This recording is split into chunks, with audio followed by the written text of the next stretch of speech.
Welcome back to in this series of Matlab. I am Pankaj Patil. Subfunctions means functions inside a function, and that additional functions are called as subfunctions. These subfunctions are only used in main function file. So in this video we are going to work on subfunctions. So let's get started.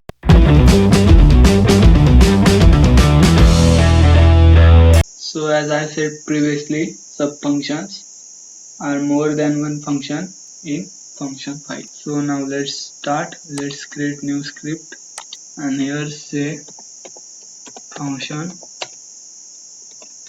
capital V equal to can underscore area. We are working again on can underscore area example. So this needs input as radius and height. So now we want area, but now we are giving capital A as capital A equal to, and creating new function again, area R. Now let's use semicolon. Let's say capital V equal to capital A into H semicolon. And now let's define new function as function function y equal to area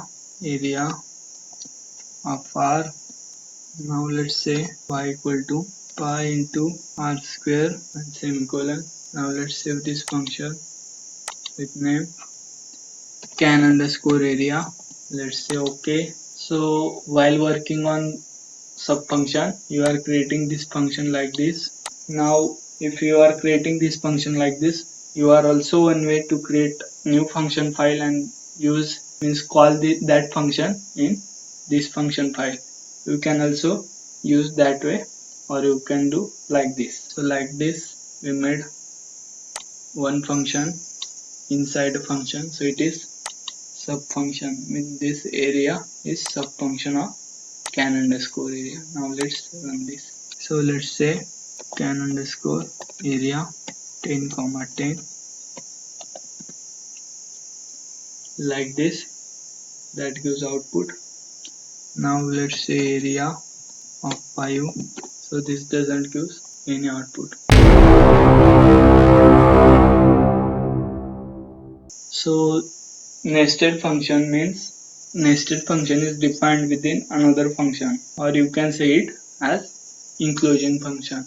Means it is defined within another function. So now let's make nested function of this function. So let's do like this.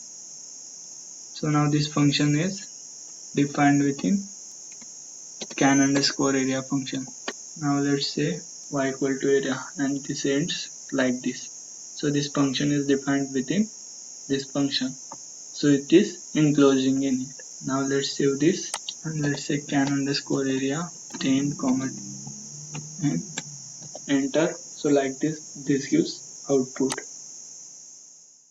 If you like this video, then click on like button and subscribe to channel. In some of the next videos we are going to work on conditional statements and loops. Thank you.